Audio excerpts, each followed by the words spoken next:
In 2011, a metal tray was carried back from a death row cell in Huntsville, Texas, completely untouched. Every single item the condemned man had ordered, and he had ordered a lot, was still sitting exactly where it had been placed. He refused to take a single bite. By the end of that week, Texas abolished its last meal program entirely. One man's refusal undid a tradition that had lasted over a century. Number 3 on this list never understood what was happening to him.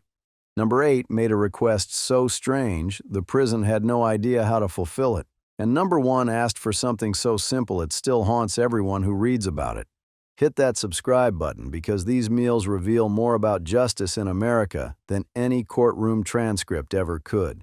These are 25 shocking last meals that America's deadliest killers actually requested. Number 25. Allen Lee Davis's Fried Seafood Feast. In 1999, the state of Florida executed Allen Lee Davis for the murders of a pregnant woman and her 2 young daughters. His final meal request read like a restaurant order for a party of 4: a lobster tail, fried potatoes, fried clams, half a pound of fried shrimp, garlic bread, and a large root beer. Davis weighed over 300 pounds at the time of his execution. The photographs taken after his electrocution were so disturbing that a Florida Supreme Court justice used them in a dissent, arguing the electric chair constituted cruel and unusual punishment. His feast was one of the last served before Florida switched to lethal injection. Number 24. Gary Carl Simmons Jr.'s record-breaking spread. In 2012, Mississippi put Gary Carl Simmons to death for the murder and dismemberment of a man during a drug deal.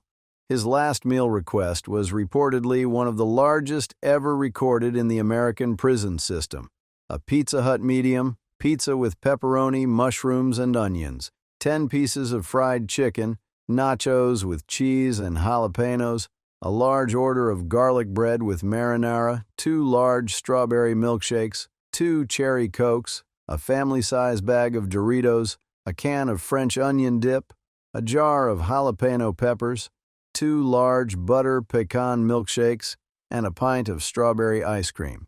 He reportedly ate every bit of it. Number 23. Robert Alton Harris's junk food haul. In 1992, Robert Alton Harris became the first person executed in California in 25 years. He had murdered 2 teenage boys, stolen their car, and then calmly finished eating their hamburgers. For his last meal, Harris requested 2 large pizzas, a bucket of Kentucky Fried Chicken, a bag of jelly beans, a 6-pack of Pepsi, and a pint of ice cream. He shared much of it with his guards and fellow inmates on the row.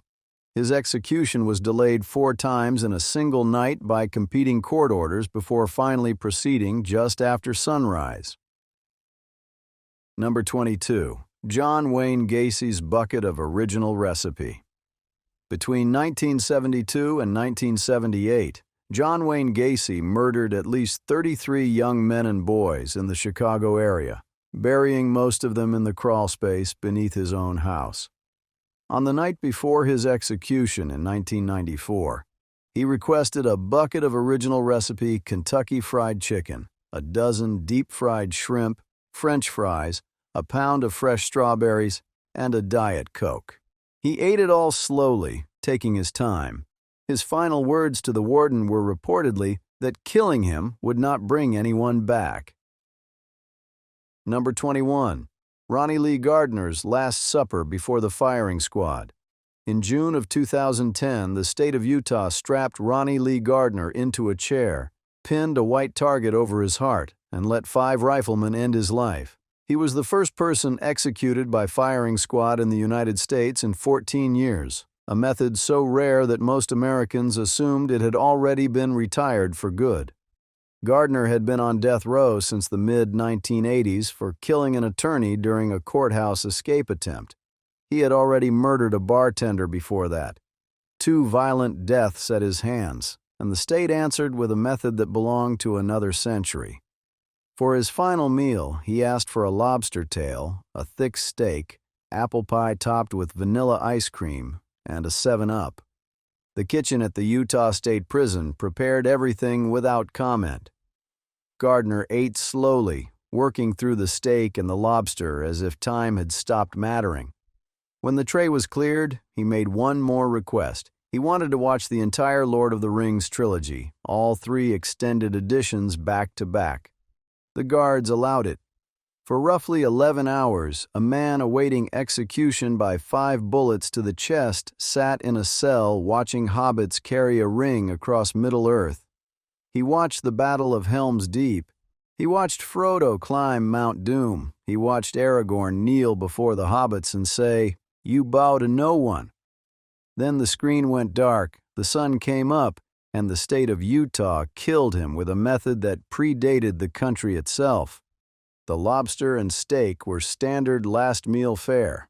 The 11-hour fantasy marathon is what set Gardner's final night apart from almost every other execution in modern American history. Number 20. Danny Rolling's lobster dinner after the Gainesville murders. In August of 1990, 5 college students were found dead in apartments near the University of Florida campus. The bodies had been mutilated and posed. One victim was decapitated, her head placed on a shelf facing the door so whoever entered would see it first. Danny Rolling, a drifter from Louisiana, was convicted of all 5 murders. He became known as the Gainesville Ripper, and his crimes were so disturbing that the university offered free counseling to any student who asked. 16 years later, in October of 2006, Florida executed Rolling by lethal injection. His final meal request read like a reservation at a waterfront restaurant: lobster tail, butterfly shrimp, a baked potato loaded with butter, sour cream and chives, strawberry cheesecake with whipped topping, and sweet tea. The prison kitchen at Florida State Prison in Stark prepared every item. A man who had arranged murdered college students like props in a horror film sat at a metal table and cracked open a lobster tail with his fingers. He dipped shrimp in cocktail sauce. He scraped the last of the cheesecake off the plate.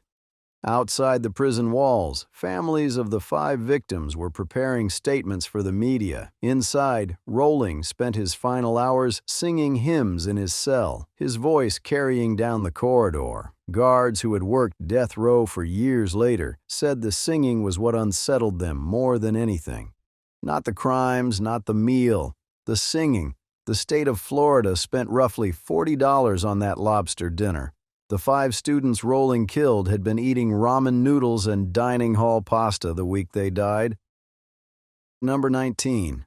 Perry Smith's mirror meal minutes before the gallows. On April 14, 1965, the state of Kansas hanged Perry Smith and Richard Hickok for the 1959 shotgun murder of all 4 members of the Clutter family in Holcomb, a crime so senseless that Truman Capote spent 6 years turning it into In Cold Blood, one of the most famous pieces of American nonfiction ever written. Smith's last meal request was shrimp, French fries, garlic bread, and ice cream, topped with sliced strawberries and whipped cream. His co-defendant, Richard Hickok, sat in a separate room elsewhere on death row, each man with a chaplain beside him, and without any communication between them, Hickok ordered the exact same thing, plate for plate, item for item. 2 men who had entered the Clutter farmhouse together, killed together, fled together, been caught together, tried together, and sentenced together independently, chose identical final meals in separate cells, as if some current still ran between them, even when the walls did not allow it. Neither man knew what the other had requested until after the trays arrived. Hickok went to the gallows first at 12:41 in the morning. Smith followed roughly 20 minutes later. Capote was there for both executions. He later described Smith picking at his shrimp with no appetite and Hickok eating steadily without looking up.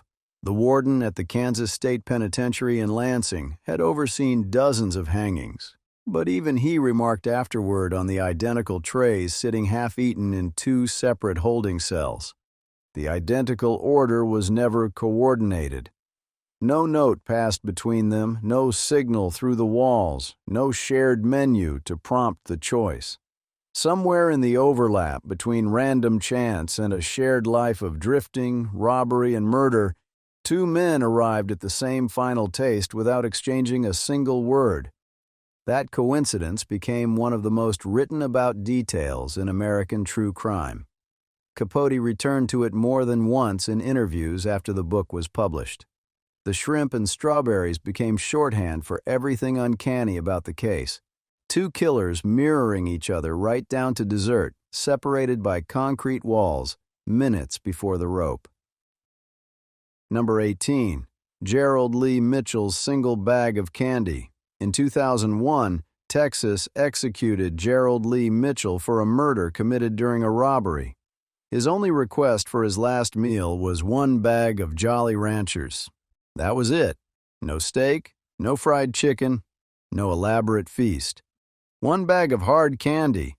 He was 33 years old. The simplicity of the request stands in stark contrast to the multi-course meals that make headlines, but it reveals something just as unsettling. Some people facing death want nothing more than what made them feel normal. Number 17. Clarence Ray Allen's diabetic feast at age 76. When California executed Clarence Ray Allen in 2006, he was 76 years old, legally blind, diabetic, confined to a wheelchair, and had already survived a heart attack on death row. He had been convicted of ordering the murders of witnesses who could connect him to an earlier killing. His last meal request was buffalo steak, sugar-free pecan pie, and sugar-free black walnut ice cream. The sugar-free items were a concession to the diabetes that had been slowly killing him for years. His attorneys argued that executing a man in his condition served no purpose. The courts disagreed. Allen had spent over 2 decades on death row. He was the oldest person executed in California in the modern era. The prison served him his meal in his wheelchair, in his cell, because he could no longer walk to the visiting area. He ate it all. The next morning, they wheeled him to the execution chamber. He was pronounced dead at 12:38 in the morning, making him among the oldest people ever executed in the United States. Number 16. Timothy McVeigh's 2 pints of ice cream. Timothy McVeigh killed 168 people when he detonated a truck bomb outside the Alfred P. Murrah Federal Building in Oklahoma City in 1995. It remains the deadliest act of domestic terrorism in American history. For his final meal before his federal execution in 2001, McVeigh requested 2 pints of mint chocolate chip ice cream, nothing else. The man responsible for the deaths of 19 children wanted the same dessert you buy at a gas station on a Tuesday night. He ate both pints. Number 15. Thomas Grasso's SpaghettiOs complaint. In 1995, Oklahoma executed Thomas Grasso for strangling an elderly woman with her own Christmas lights. His last meal request included 24 steamed mussels, a Burger King double cheeseburger, a half-dozen barbecued spare ribs, 2 strawberry milkshakes, a pumpkin pie, and a can of SpaghettiOs with meatballs. The prison served him everything except the SpaghettiOs. They gave him regular spaghetti instead. His final written statement did not address his victims or their families. It read, in part, "I did not get my SpaghettiOs. I got spaghetti. I want the press to know this." Number 14. Carla Faye Tucker's peach while the world watched. In 1983, Carla Faye Tucker and a companion broke into a Houston apartment during a 3-day drug binge and murdered 2 people with a pickaxe. Tucker later told investigators she experienced a surge of pleasure with every swing. She was 23 years old. On death row, she converted to Christianity, married a prison chaplain, and became such a vocal advocate for faith-based rehabilitation that her case drew international attention. The Pope asked Texas to spare her. Pat Robertson, the televangelist who had spent decades calling for harsher criminal sentences, publicly appealed for clemency. Protesters gathered outside the Walls unit in Huntsville the night of her execution. News crews from 4 continents broadcast live. Tucker was the first woman executed in Texas since Chipita Rodriguez in 1863 during the Civil War. Her last meal request was a peach, a garden salad with ranch dressing, and a banana. 3 items. No protein, no starch, no dessert. In a system where men routinely ordered 20-piece fried chicken buckets, entire pizzas, and multiple slices of cake, Tucker asked for a piece of fruit and some lettuce. The simplicity was deliberate. She spent her final hours praying with her spiritual advisor, not eating. Most of the peach went untouched. When the warden came to walk her to the execution chamber, the tray looked almost the same as when it had arrived. Outside, the crowd was still chanting. Television anchors were still broadcasting. And inside, the meal that one of the most controversial executions in modern American history came down to was a single peach slowly turning brown on a metal tray. Number 13. Velma Barfield's Cheese Doodles and a Coke. Velma Barfield was a grandmother in North Carolina who poisoned at least 6 people over several years, including her own mother. When she was executed by lethal injection in 1984, the first woman executed in the United States since 1962, she requested a bag of cheese doodles and a can of Coca-Cola. That was her final meal, a bag of chips and a soda. She spent her last hours reading scripture and writing letters to her children. The banality of the request, a snack from a vending machine, makes it linger in the mind longer than any lobster tail ever could. Number 12. Aileen Wuornos's cup of black coffee. Aileen Wuornos killed 7 men along Florida highways between 1989 and 1990. Her story became one of the most well-known cases of female serial killing in American history. For her last meal in 2002, she declined all food and requested only a single cup of black coffee. She told the guards she did not feel like eating. Wuornos had been vocal about wanting her execution to proceed quickly and had fired her appeals attorneys. The coffee was all she wanted from the state of Florida before she left it. Number 11. Ted Bundy's declined plate. Ted Bundy confessed to murdering at least 30 women across multiple states throughout the 1970s. When Florida prepared to execute him in 1989, he declined to choose a special last meal. Prison policy dictated that anyone who refused got the traditional last meal, a medium-rare steak, eggs over easy, hash browns, toast with butter, milk, and orange juice. Bundy did not eat it. The tray was carried away untouched. He had spent his final hours confessing to additional murders in exchange for brief stays of execution. None came. Number 10. Gary Gilmore's hamburger and whiskey.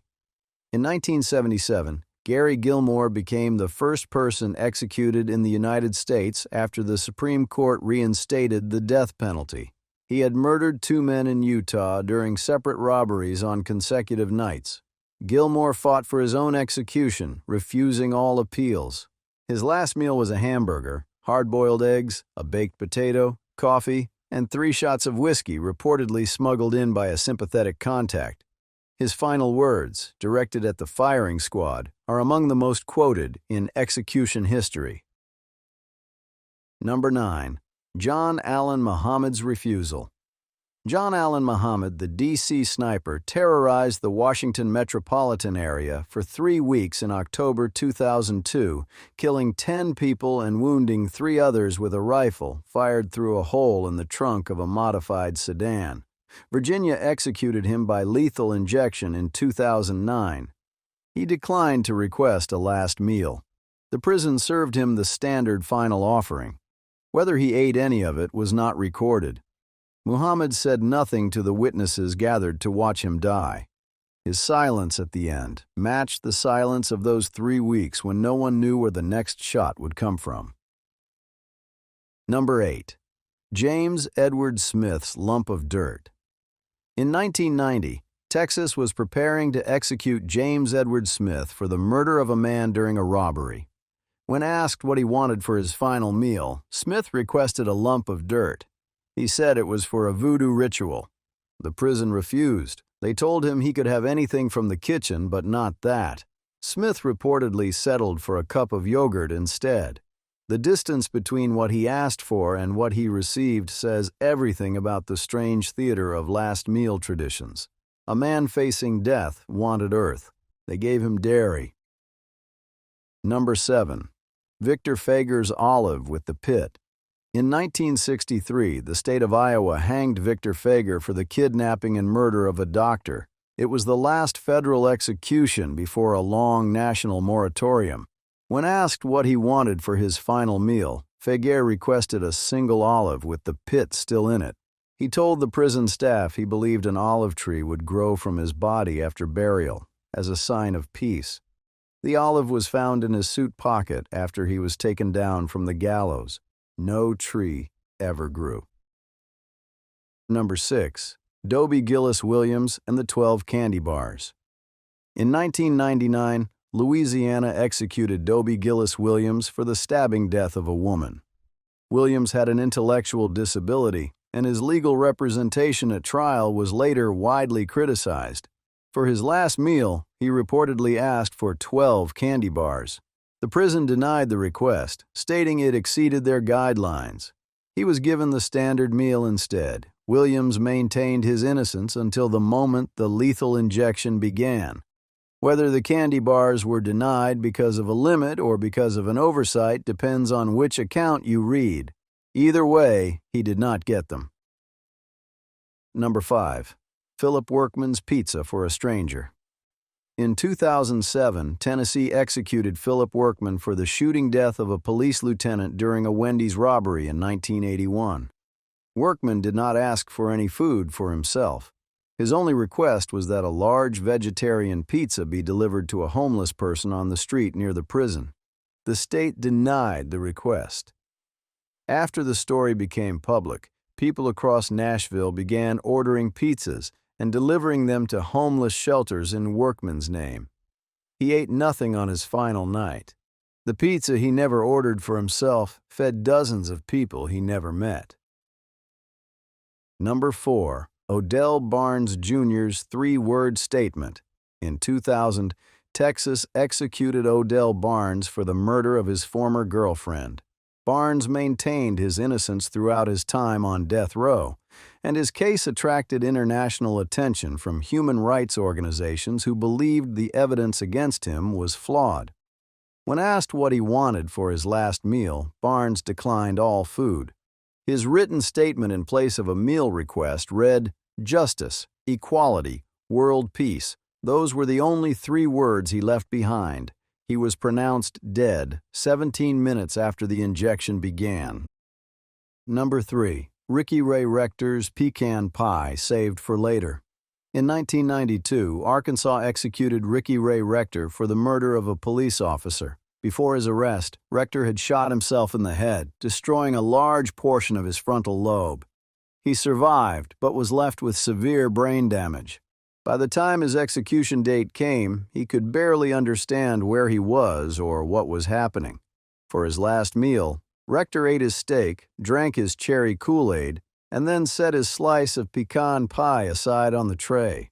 He told the guard he was saving it for later. He did not understand that there would be no later. The execution proceeded. The pie sat on his tray in the empty cell. Governor Bill Clinton, then running for president, flew back to Arkansas to oversee the process and returned to the campaign trail the next morning. The case remains one of the most debated intersections of criminal justice and American politics. Rector never finished his pie. Number 2. Lawrence Russell Brewer's untouched feast that ended a tradition. In 2011, Texas executed Lawrence Russell Brewer for the 1998 murder of James Byrd Jr., a black man who was chained to the back of a pickup truck and dragged for 3 miles along a rural road. It remains one of the most notorious hate crimes in modern American history. For his last meal, Brewer requested 2 chicken fried steaks with gravy, a triple patty bacon cheeseburger, a meat lover's pizza, a large bowl of fried okra with ketchup, a pound of barbecue with sliced white bread, 3 fajitas, 3 root beers, a pint of Blue Bell vanilla ice cream, and a slab of peanut butter fudge with crushed peanuts. The tray was enormous.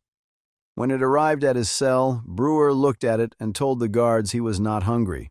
He did not touch a single item, not one bite.